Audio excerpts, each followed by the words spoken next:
it's Ashley here from Paper and Twine, and welcome to day 13 of Christmas in July. I'm sorry this is going up a little bit late. I've been very busy today doing jobs, which is not like me at all. Anyway, without further ado, let me show you what we're going to make today. I've done two versions. This is, well, it's a little pocket that you could put in a journal if you're into junk journaling, but it's also a cute way of gifting a little tea bag if you're doing a tea bag swap with somebody, or this could be a little happy mail that you want to send to somebody at Christmas time.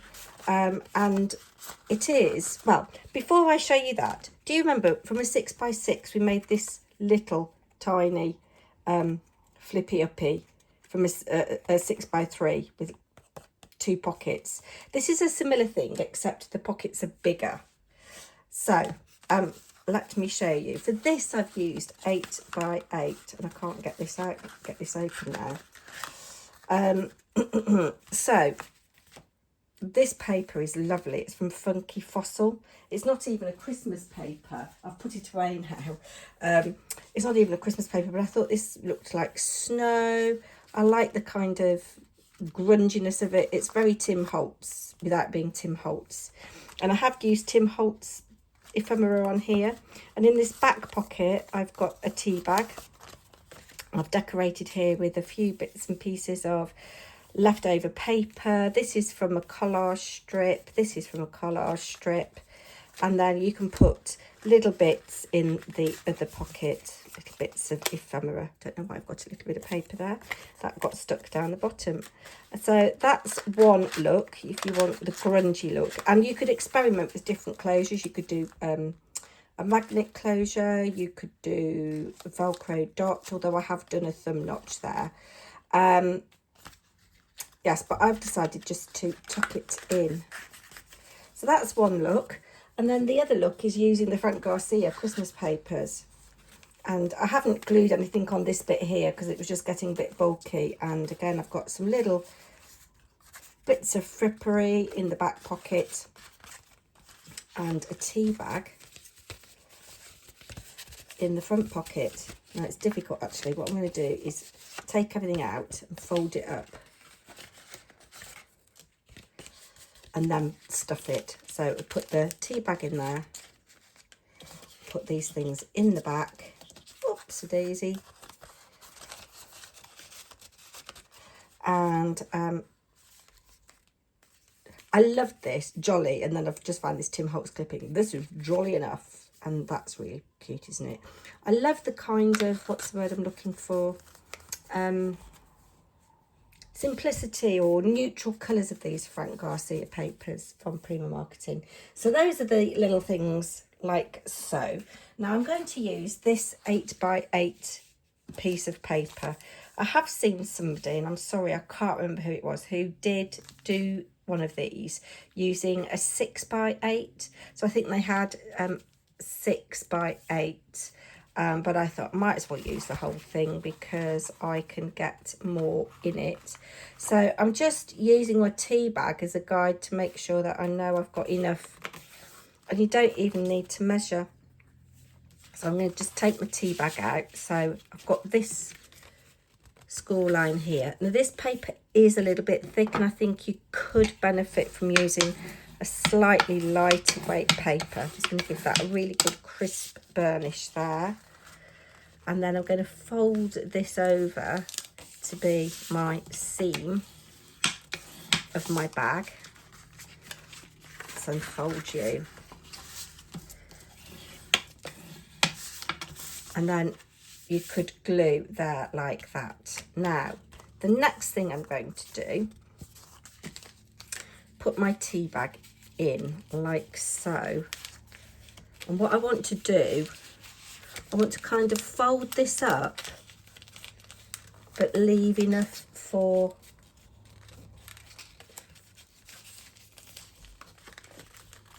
a closure. Now I've just done a little tucky closure, but you could do, as I say, a Velcro dot. You could do a magnet. You could punch a hole and put an eyelet in and thread some twine through to close it. So what I'm going to do now is undo all of this. Now I am going to have some text upside down because I've got directional paper. I'm going to fold here. This is going to be my top. Let's just fold this again. We're going to cut away a little bit because we want to get rid of some of the bulk. Going to just burnish that here. I've got a little bit of cracking there, but never mind, we can distress it, make it look nice. I wonder whether I prefer it this way. No, because that is definitely going to be upside down, and yeah. So we will stick with the way that we were. Now what I'm going to do here, if I can find my scissors, I'm going to cut away this. I don't know if you can see it. I've got a little corner edge here. Just going to cut that away as best I can.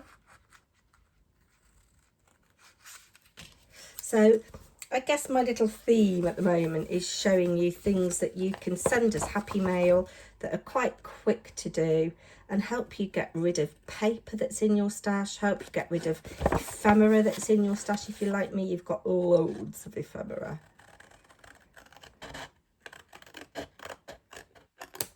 And then I think I want this to be, that's going to be my lid, like that. My closure. This is going to be, I'm going to actually glue that way because I did it where I glued it. Oh, that's quite nice on the back there, like that. I glued it inside on the other ones that I've made, and actually it makes it very bulky inside. So I'm going to leave it like that. Now what I want to do before I seal anything is put a little thumb notch in. You don't have to do this, but it just makes it easier to get things in and out, and it makes the recipient realise that there might be something in the pocket. And if you are a junk journal maker, these would look fabulous in a junk journal. And of course, I'm doing these now for Christmas, but they could be for anything. Now, because I've got something upside down there, I might stick something over that fills most of that up, because I don't want an upside down Santa Claus, do I? Before I seal, I'm just going to round this, cut away a little bit, like so, just to round it so that I can tuck that in. You see, I was a little bit aggressive with my scoring, burnishing, but it doesn't matter, does it? Right, so let's now apply some glue here. Have I done that right? Yes, so I've got my other pocket there. So this is going to be the front of the, yes. Let's just ease that way a bit, and let's get the gluage on. So I was having a think about what I could do with all of the things that I've made, and I think I'm going to have a giveaway with everything. So on the 31st of July, I will show everything that we have made thus far, or at that point. And I've decided I'm going to have 3 prizes. One of them will be international if they happen to get picked, and the other 2 will be UK.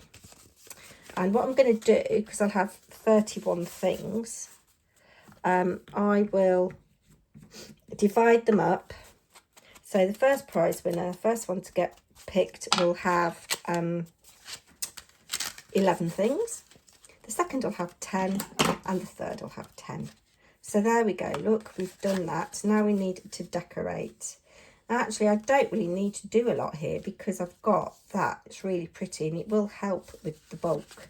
But I want something to go on here. Let's see if there's anything from my little bits and pieces that I've got left over that can go in.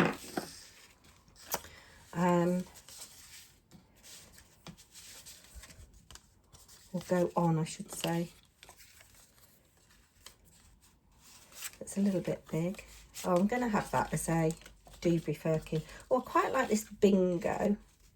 That's quite nice, isn't it? Because that just looks like a bit abstract. So I'm just going to go around the edge of you with a bit of, what's it? Bit of, what are you, gathered twigs? No, your vintage photo. So I hope you've all had a lovely weekend. It was the launch of our yarn bombing event yesterday, which went very well. I managed to get my tree sorted. There we go, like that. Sweet holiday, that says. I'm not going to add anything there. So let's have a look and see. We want something to go on here. I do like that. So I'm going to cut a square. Let's bring my trimmer this way, actually. Sorry that I am off camera. I'm probably a little bit quiet. Cut up to there, and then I want to cut up to here. Right, let's have a look and see what this looks like here. I'm going to cut her about there, I think. And we'll ink around the edges again.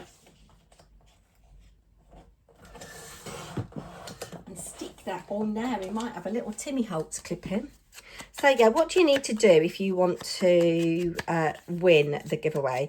I will say this on the 31st of July, I think, and I need to remember what I've said myself, don't I? I think I need you to be subscribed, and I need you to have commented on, let's say, 5 of my Christmas in July videos. I think 5 out of 31 isn't bad, is it, really? And some of them are very short, not like this one that's got lots of pithering chat on it. Going to set that over to that side like so. In fact, actually, do you know, some of the projects I've made more than one of, so it may well be that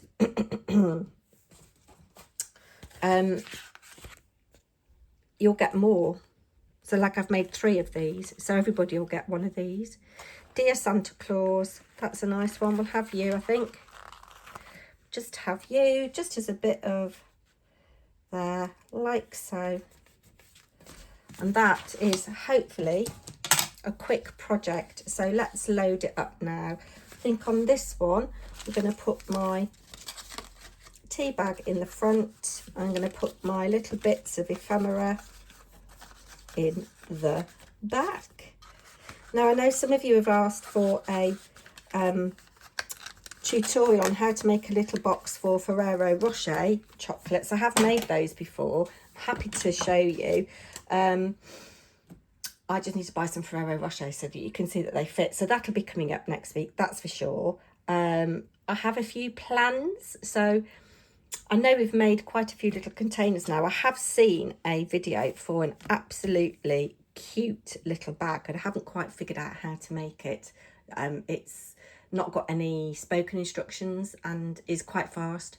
And there's a bit that just doesn't make sense. So I'm going to see if I can find another version of it. But anyway, that is that. That is me. I am off.